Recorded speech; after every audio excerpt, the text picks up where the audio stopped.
أعوذ بالله من الشيطان الرجيم. بسم الله الرحمن الرحيم. ولكل وجهة هو موليها فاستبقوا الخيرات أينما تكونوا يأتي بكم الله جميعا إن الله على كل شيء قدير. ومن حيث خرجت فول وجهك شطر المسجد الحرام وإنه للحق من ربك وما الله بغافل عما تعملون.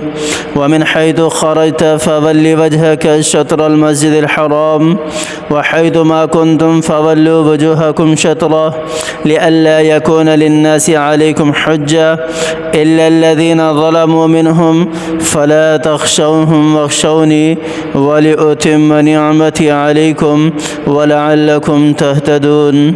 صدق الله العظيم.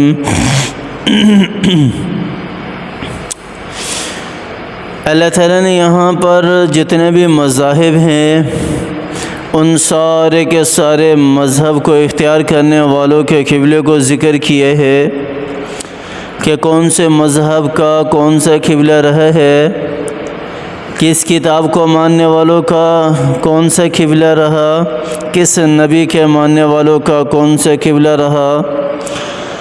اور پھر یہ جو تحویل قبلے ہے، ایک مرتبہ پہلے حکم گزر چکا، دو مرتبہ ان آیات کے اندر اللہ تعالیٰ نے حکم دیا ہے تحویل قبلے کا. تو یہ تین مرتبہ تحویل قبلے کا جو حکم دیا ہے، کیوں دیا تین مرتبہ حکم، اس کی وضاحت کی جائے گی انشاءاللہ. اور اس کے بعد پھر اللہ تعالیٰ نے آخر میں اپنا خوف اور اپنا ڈر پیدا کرنے کا کہا ہے. جو مالک ہے، جو خالق ہے، جو رازق ہے، اس نے کہا کہ لوگوں کا ڈر اور خوف، مخلوق کا ڈر اور خوف نہیں ہونا چاہیے، صرف اللہ کی ذات کا ڈر اور خوف ہونا چاہیے. اور یہ ڈر اور خوف ہمیں جنت میں لے جانے والے ہیں، جس طرح کہ سورۃ النازعات کی آیت ہے وَأَمَّا مَنْ خَافَ مَقَامَ رَبِّهِ وَنَهَى النَّفْسَ عَنِ الْهَوَىٰ فَإِنَّ الْجَنَّةَ هِيَ الْمَأْوَىٰ، کہ جو اللہ تعالیٰ کے سامنے کھڑے ہونے سے ڈرا کل قیامت والے دن اور اپنے نفس کو ساری کے ساری غلاظتوں سے بچائے رکھا. اللہ تعالیٰ فرما رہے ہیں کہ پھر ایسے لوگوں کے لیے اللہ تعالیٰ نے جنت بنائی ہے. یہی وہ لوگ ہیں جو اللہ کے مقرب ہیں، اللہ کے پسندیدہ ہیں. جیسا کہ سورہ حجرات کے اندر اللہ نے ارشاد فرمایا ان اکرمکم عند اللہ اتقاکم، اللہ تعالیٰ کے نزدیک سب سے زیادہ محبوب، سب سے زیادہ پسندیدہ اللہ کے نزدیک اللہ سے ڈرنے والے ہیں. اور اس ڈر کے بدلے میں اللہ تعالیٰ نے انعامات بھی رکھے ہیں. پھر آخر میں ان انعامات کو ذکر کیا. سب سے پہلے اللہ تعالیٰ نے ارشاد فرمایا کہ ہر مذہب کا، ہر کتاب کو ماننے والے کا ایک قبلہ رہا ہے. وَلِكُلٍّ وِجْهَةٌ هُوَ مُوَلِّيهَا، ہر مذہب کے لیے ایک قبلہ رہا ہے. ہر مذہب کو ماننے والوں کا ایک قبلہ رہا ہے جس کی طرف وہ منہ کر کے عبادت کیا کرتے تھے. جیسا کہ حضرت ابن عباس رضی اللہ عنہما فرماتے ہیں، مطلب یہ ہے کہ ہر مذہب والوں کا ایک قبلہ ہے، لیکن سچا قبلہ وہ ہے جس پر مسلمان ہیں.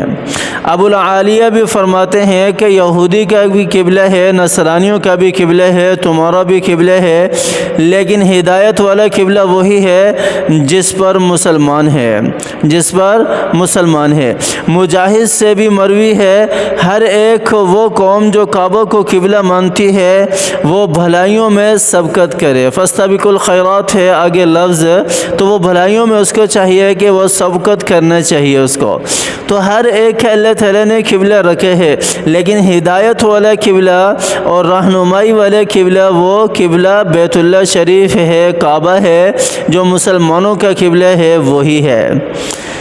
اور ظاہر سی بات ہے کہ جب اللہ تعالیٰ نے آپ صلی اللہ علیہ وسلم کو ساری دنیا کے لیے رحمت بنا کر بھیجا، ساری دنیا کے انسانیت کے لیے اللہ نے آپ صلی اللہ علیہ وسلم کو نبی بنا کر بھیجا ہے، تو جو میرے نبی کا قبلہ ہے تو وہی قبلہ پھر ساری دنیا کی انسانیت کا بھی ہوگا.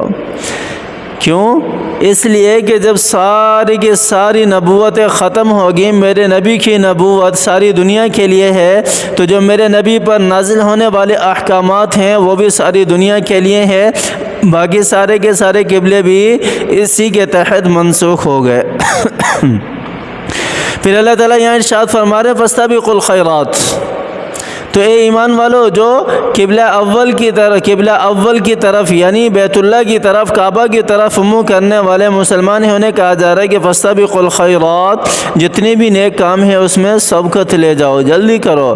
اینما تکونوا یأتی بکم اللہ جمیعا، اگر کوئی قبلہ اول کو قبلہ نہیں مانتا، بیت اللہ کو قبلہ نہیں مانتا، تو اللہ تعالیٰ کہہ رہے ہیں کہ تم جہاں پر بھی ہو، جس جگہ پر بھی ہو، اللہ تعالیٰ تمہیں ضرور جمع کرے گا، اور بے شک اللہ تعالیٰ کی ذات ہر چیز پر قادر ہے، قدرت رکھنے والی ہے۔ پھر اللہ تعالیٰ نے دوبارہ نیچے آیت کے اندر حکم دیا تحویل قبلہ کا، وَمِنْ حَيْثُ خَرَجْتَ فَوَلِّ وَجْهَكَ شَطْرَ الْمَسْجِدِ الْحَرَامِ، جس طرف سے بھی نکلو تمہیں چاہیے کہ مسجد حرام یعنی بیت اللہ کی طرف منہ کر کے نماز پڑھو، بے شک وہ تمہارے رب کی طرف سے حق ہے، اور اللہ تعالیٰ غافل نہیں ہے جو کچھ بھی تم کر رہے ہو۔ اس کے بعد پھر اللہ تعالیٰ نے حکم دیا دوبارہ تحویل قبلہ کا، وَمِنْ حَيْثُ خَرَجْتَ فَوَلِّ وَجْهَكَ شَطْرَ الْمَسْجِدِ الْحَرَامِ وَحَيْثُ مَا كُنْتُمْ فَوَلُّوا وُجُوهَكُمْ شَطْرَهُ لِأَلَّا يَكُونَ لِلنَّاسِ عَلَيْكُمْ حُجَّةٌ۔ یہاں پر امام راضی کہتے ہیں کہ 3 مرتبہ جو قبلہ تحویل کا حکم دیا گیا، یہ کیوں دیا گیا؟ یہ اس لیے دیا گیا کہ مسلمانوں کو نماز کے وقت مسجد حرام کی طرف منہ کرنا چاہیے۔ 3 مرتبہ تاکید جو کی گئی، یہ تبدیلی حکم پہلی بار واقع ہو گئی تھی، لیکن 3 مرتبہ تاکید کرنے کا جو بیان ہے وہ اس لیے ہے کہ جو کعبہ کو دیکھ رہے ہیں یہ پہلا حکم ان کے لیے ہے، اور دوسرا حکم ان کے لیے ہے جو مکہ میں ہوں، یعنی کہ جو بیت اللہ شریف کے اندر موجود تھے، پہلا حکم ان کے لیے ہے، دوسرا حکم جو مکہ میں موجود ہیں ان کے لیے ہے جو ان کے سامنے ہو، اور تیسری بار انہیں حکم دیا جو مکہ کے باہر ہوں، روئے زمین پر جہاں پر بھی ہیں ان کے لیے اللہ تعالیٰ نے یہ حکم نازل کیا۔ اس طرح توجیہ امام راضی نے اس کی بیان کی ہے کہ 3 مرتبہ جو اللہ تعالیٰ نے حکم یہاں پر نازل کیا ہے تحویل قبلہ کا، وہ ان لوگوں کے لیے ہے، ان مسلمانوں کے لیے ہے۔ پہلا حکم بیت اللہ کے اندر جو نماز پڑھنے والے ہیں، جو کعبۃ اللہ کو دیکھ رہے ہیں اپنی آنکھوں سے، ان کے لیے۔ دوسرا حکم جو مکہ والے ہیں، مکہ کے رہنے والے ہیں، ان کے لیے۔ تیسرا حکم ساری دنیا کے لیے ہے۔ لِأَلَّا يَكُونَ لِلنَّاسِ عَلَيْكُمْ حُجَّةٌ، تاکہ لوگوں کے لیے کوئی حجت باقی نہ رہے سوائے ان لوگوں کے جنہوں نے ظلم کیا، جنہوں نے قبلے کو نہیں مانا، قبلے کی طرف منہ نہیں کیا۔ فَلَا تَخْشَوْهُمْ وَاخْشَوْنِي، ان سے کسی کو بھی، کسی ایمان والے کو کسی قسم کا ڈر نہیں ہونا چاہیے، ڈر صرف اللہ کی ذات کا ہونا چاہیے۔ اور پھر اللہ تعالیٰ نے اس ڈر اور خوف کے بڑے بڑے انعامات رکھیں۔ کیا کہہ رہے ہیں؟ اللہ کی ذات سے ڈرو، اس حکم کو پورا کرنے والے بن جاؤ۔ میرا رب کیا کہہ رہا ہے؟ وَلِأُتِمَّ نِعْمَتِي، تاکہ میں تمہارے اوپر اپنی نعمت کو تمام کر دوں، اپنی نعمت کو پورا کر دوں۔ وَلَعَلَّكُمْ تَهْتَدُونَ، اور تمہیں ہدایت کے راستے پر چلنے والا بنا دوں۔ دیکھو 2 بڑی نعمتیں اللہ تعالیٰ کی ذات دے رہی ہے، اللہ کے حکم کو پورا کرنے میں، اور اسی طرح اللہ تعالیٰ کی ذات سے ڈرنے پر، حکم پورا کرنے پر، ڈرنے پر۔ ڈرنا ہمیشہ اللہ کی ذات سے چاہیے۔ اللہ کی ذات سے ڈرنے والے بن جائے نا تو ہم سے کوئی گناہ سرزد نہیں ہوگا۔ جب ہم سے کوئی گناہ، کوئی نافرمانی نہیں ہوگی تو اللہ تعالیٰ کی نعمتیں انشاءاللہ ہم پر تمام ہوں گی، اور اللہ تعالیٰ ہمیں انشاءاللہ العزیز، اللہ کی ذات سے امید ہے، اللہ کی ذات ہمیں راہ راست پر، سیدھے راستے پر چلنے کی توفیق بھی عطا فرمائیں گے۔